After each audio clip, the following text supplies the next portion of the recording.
구원은 하나님이 이루신 일입니다.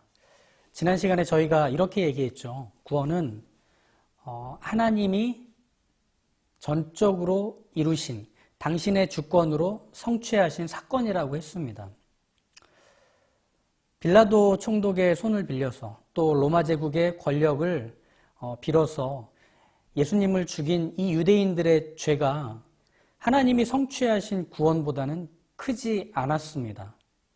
그래서 유대인들의 죄 가운데서 여전히 하나님이 계시다는 것을 베드로가 선포할 때 거기에는 하나님의 구원이 얼마나 큰 것인지를 소개해 주었던 거죠.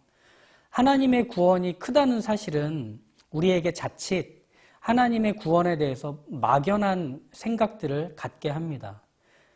충분히 이해할 수 있는 것이 하나님의 구원이 하나님이 이루신 일이기 때문에 우리의 이해와 우리의 생각과 경험들을 동원해도 그것을 다 담아내기는 상당히 어렵습니다. 그러다 보니 이 구원은 하나님이 이루신 구원의 크심 때문에 자칫 우리에게는 사람이 이해하고 싶은 영역 안에서 구원을 해석하려는 실수를 범하게 됩니다. 그렇게 하면 구원이 막연해집니다. 예수 믿고 구원받으세요 라고 하면 그 좋은 구원 너나 받아라 이렇게 대답이 돌아오게 될 때 이게 무슨 일인가 황당하죠. 우리 시대의 구원이 막연해졌기 때문이 아닌지 생각해 봐야 됩니다. 값싼 은혜, 누구든지 손에 금방 쥘 수 있는 천국행 티켓 정도로 우리의 구원을 생각하게 되었다는 것은 그 구원이 우리에게 있어서 피상적이고 막연해졌다는 이야기이기도 할 겁니다. 정말 하나님의 구원이라는 것이 그런 것인가? 베드로의 첫 번째 설교가 나오는 사도행전 2장의 내용을 우리가 자세히 보려는 이유는 바로 거기에 있습니다. 복음이 무엇인지를 아는 데 있어서 중요한 요소들이 이 설교 안에 다 담겨져 있고 그 중요한 요소들을 우리가 하나씩 살펴보게 되면 구원이 무엇인지 선명하고 확실하게 우리가 그 내용들을 가질 수 있기 때문입니다. 무엇보다도 구원의 내용과 복음이 무엇인지를 우리는 잘 연결하여 이 두 가지를 흔들리지 않는 균형 있는 하나의 진리로 붙잡을 수 있기 때문에 이 베드로의 첫 번째 설교를 우리가 찬찬히 봐야 하는 것은 참 중요합니다. 구약과 신약에서 구원에 대한 소개의 내용은 한 번도 바뀐 적이 없습니다. 구원에 대한 내용은 이것입니다. 하나님이 나의 주인이시고 난 하나님의 소유가 되었다는 것, 이게 구원의 내용입니다. 다시 한번 말씀드립니다. 하나님이 나의 주인이 되시고 난 하나님의 소유가 되었다는 것, 이게 구원의 내용입니다. 이 구원에 대한 내용을 설교가 끝날 때까지 꼭 기억해 주셨으면 합니다. 이 내용들을 하나하나씩 살펴볼 것이기 때문이죠. 그럼 베드로의 선포에서는, 그의 설교에서는 이 구원의 내용이 어떻게 복음에 담기게 되는가, 그리고 복음과 구원의 내용은 어떻게 연결이 되고 있는가, 이것을 함께 보도록 하시죠. 먼저 복습을 해보자면 복음은 무엇이죠? 복음은 예수 그리스도의 죽으심과 부활이라고 했습니다. 그리고 이 예수님의 죽으심과 부활하심은 전적인 하나님의 주도로 이루어진 일이라고 했습니다. 먼저 예수님의 죽으심을 생각해 보죠. 예수님의 죽으심은 죄인을 죄와 죽음에서 가져오시려고 하나님이 물을 수 없는 값을 지불하신 사건입니다. 아무리 큰 죄를 지은 죄인이라 할지라도 죄와 죽음이 나 다시 환불하고 죄인 가져올래 라고 할 수 없도록 하나님은 가장 큰 값으로 죄인을 죄와 죽음에서 가져오신 것이죠. 바로 예수 그리스도의 희생입니다. 희생의 피입니다. 이렇게 하나님이 가장 큰 값을 지불하셔서 죄인을 죄와 죽음에서 가져와 당신의 소유로 삼으신 것이 구원이 되는 거죠. 그래서 자기 목숨을 많은 사람의 대속물로 주신 예수님의 희생으로 구원받은 죄인은 이제 죄와 죽음과 더는 상관없는 존재가 되었습니다. 또 예수님의 부활하심을 생각해 보죠. 예수님의 부활하심은 하나님이 십자가에 죽으신 그 예수님을 무덤에서 부활시키셔서 하나님과 상관 있는 분임을 분명하게 선언하신 사건입니다. 24절을 한번 보시죠. 하나님께서 그를 사망의 고통에서 풀어 살리셨으니 그가 사망에 매여 있을 수 없었음이라. 베드로는 죽으시는데 순종하신 예수님이 그 죽음의 자리에서도 순종하셔서 하나님께서 부활시키시자 그 부활에 순종하셔서 무덤에서 일어나신 일을 말합니다. 예수님의 순종을 통해 어떤 일이 드러났는가? 바로 죄인과 세상을 지배하던 이 죄와 죽음은 하나님과 동등한 절대 권력을 가진 적이 없다는 것을 예수님의 순종이 보인 겁니다.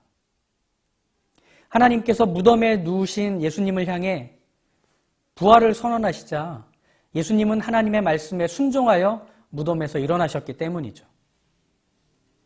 이처럼 예수님의 죽으심은 죄인을 다시 죄와 죽음이 다스리지 못하게 하나님이 값을 지불하여 사오신 사건이라면 예수님의 부활하심은 이제 더는 죽음도 어쩔 수 없는 하나님이 다스리시는 곳으로 영원히 심겨지는 사건이었던 겁니다. 이게 예수님의 죽으심과 부활하심이죠. 하나님이 다스리시는 곳, 그곳은 하나님께 속한 것들만 충만한 곳, 바로 그곳이었습니다. 그렇다면 하나님이 예수님의 죽으심과 부활하심을 주도하신 이유는 분명해집니다. 바로 하나님의 주인 되심에 지워지지 않는 실체가 예수님의 죽으심과 부활하심이었던 겁니다.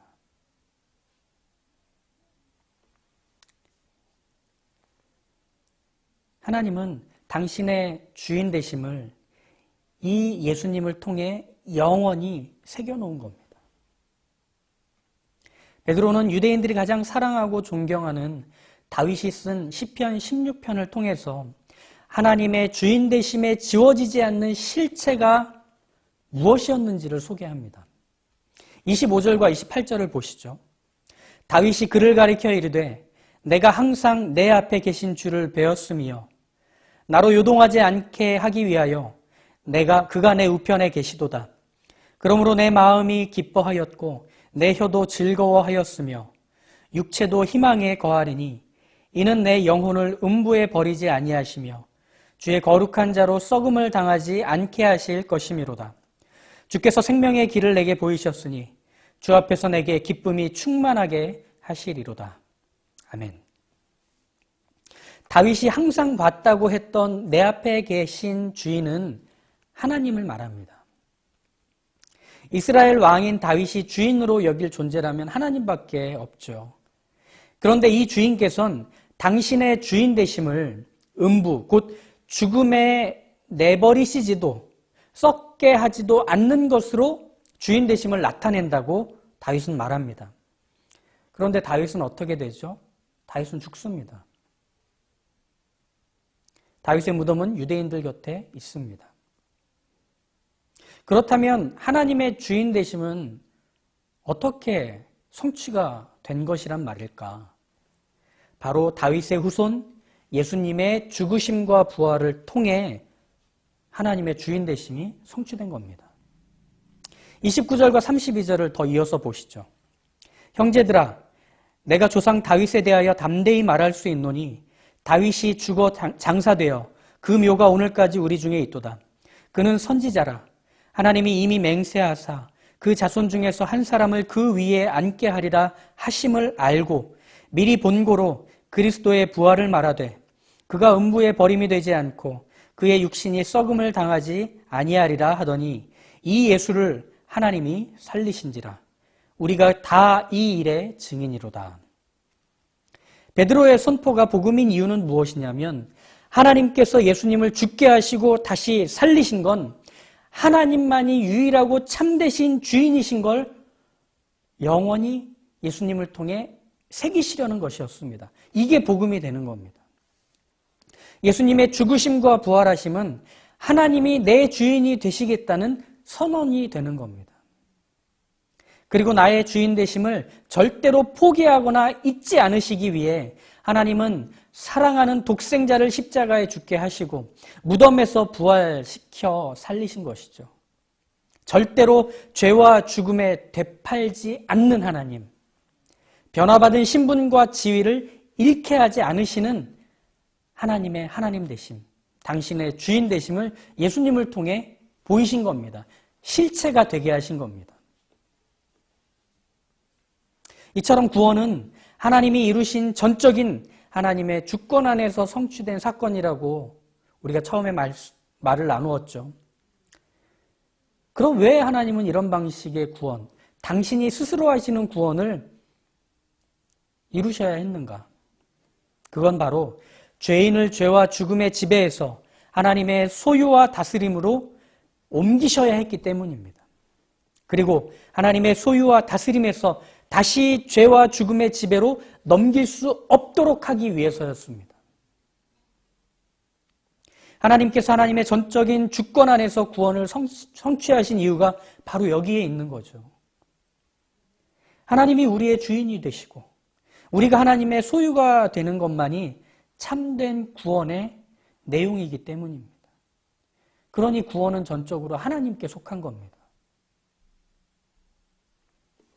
사도 바울은 예수님의 죽으심과 부활을 로마서 6장에서 선명하게 이렇게 말해줍니다. 로마서 6장 11절과 12절의 말씀입니다. 그가 죽으심은 죄에 대하여 단번에 죽으심이요 그가 살아계심은 하나님께 대하여 살아계심이니 이와 같이 너희도 너희 자신을 죄에 대하여는 죽은 자요 그리스도 예수 안에서 하나님께 대하여는 산 자로 여길지어다. 아멘. 죄와 죽음에 대해서는 단번에 모든 지불이 끝나버려 더 이상 죄와 죽음이 소유권을 주장할 수 없게 하셨다는 겁니다. 또 하나님께 속하여 죽지 않고 살아있는 자로 영원히 살 수 있게 하셨다는 겁니다. 하나님이 내 주인이 되신 것, 난 하나님의 소유가 되었다는 이 구원의 모든 내용이 예수님의 죽으심과 부활하심으로 성취되었고 실체가 된 것입니다. 이게 하나님이 이루신 구원입니다. 그래서 구원은 마침내 모든 것을 지불하시고 소유 삼으신 주인이 이룬 일이라고 선언하고 있는 겁니다.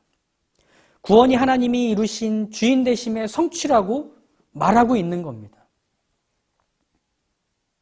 가슴 뛰지 않습니까? 우리가 받은 구원이 이것입니다. 구원은 죄, 비참함, 죽음과 같은 사람의 인생에서는 끊어낼래야 끊어낼 수 없고 벗어날래야 벗어날 수 없는 집요한 그 지배로부터 하나님께서 사랑, 자유, 생명이 영원한 운명이 되도록 하시는 자리로 옮겨내신 일하심의 결과이고 은혜인 겁니다. 이게 구원입니다. 이게 우리가 받은 구원입니다.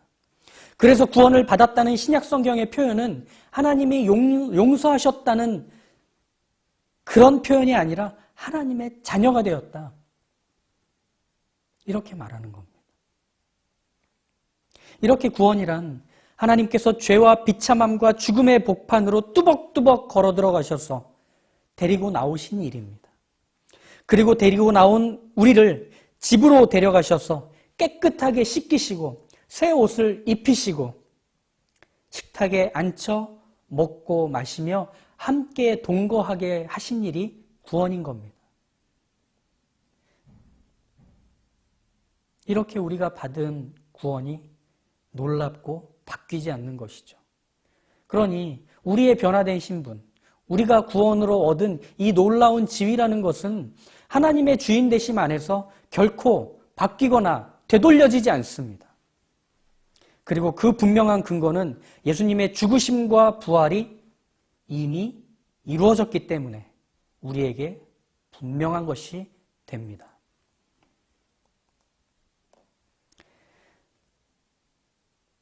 그런 점에서 볼 때 우리가 받은 이 구원은 새롭게 변화된 이 영원한 운명을 부여받은 이것이 바뀌거나 되돌려지지 않는다는 면에서 우리에게 있어서의 이 구원은 우리로 하여금 요동하지 않게 합니다. 흔들리지 않게 합니다. 구원은 용서받았다는 확신 정도가 아니라 우리의 주인, 우리를 다스리시는 분, 우리를 책임지시는 분이 완전하게 바뀌었다는 것이고 우리가 머물며 거하는 곳이 영원한 곳으로 옮겨졌다는 것입니다. 그러니 하나님이 이루신 이 구원이 나 때문에 취소될 것이라는 확신을 버리십시오. 내 게으름, 내 실패와 실수, 내 한계와 자책을 통해서 내가 받은 구원이 번복될 것이라는 확신을 포기하라는 얘기입니다. 하나님이 이루신 구원은 하나님이 내 주인이 되시겠다는 선언, 내 하나님이 되시겠다는 선포이기 때문입니다. 그리고 그것은 이미 이루어졌다는 것입니다.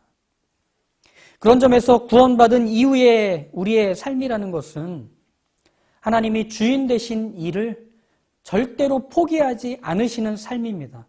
그러니 쉽지 않습니다. 여전히 내 안에서 내 옛사람은 내 마음대로 살고 싶고 내가 원하는 것을 이루고 싶고 내가 하고 싶은 것을 해야 행복하다고 말하면서 몸부림치는데 하나님은 그런 나와 씨름하고 계시기 때문입니다. 내가 주인 되려는 노력, 죄와 죽음의 지배로 다시 돌아가려는 그 몸부림, 하나님은 포기할 때까지 씨름하시며 지치지 않는 체력으로 우리를 기어이 옮겨내고 계신다는 것. 이게 우리가 받은 구원의 모습입니다. 결국 하나님은 하나님이 뜻하신 걸 내 인생에서 이루실 겁니다. 그리고 나는 하나님으로 인해 그것이 나의 영원한 기쁨이며 그것이 나의 충만한 만족이라는 것을 알게 될 겁니다. 우린 그 삶을 살아가는 것이죠. 생명과 사랑과 자유가 영원한 운명이 된 인생의 아름다움이 무엇인지를 우리는 경험할 것입니다. 하나님이 원래 빚어내신 하나님의 형상의 완전한 회복을 이루어가는 것을 우리의 삶으로 살아가는 것만큼 확인하게 될 것입니다. 하나님이 다스리시는 것이 무엇인지, 하나님이 주인된 인생의 삶의 영광과 풍성함이 무엇인지 내 인생이라는 현장을 통해서 하나님은 보이시고 드러낼 것이기 때문입니다. 우린 그 앞에 매여 있습니다. 우린 그 인생에 붙들려 있습니다. 하나님의 손아래서 만들어가는 인생이기 때문이죠.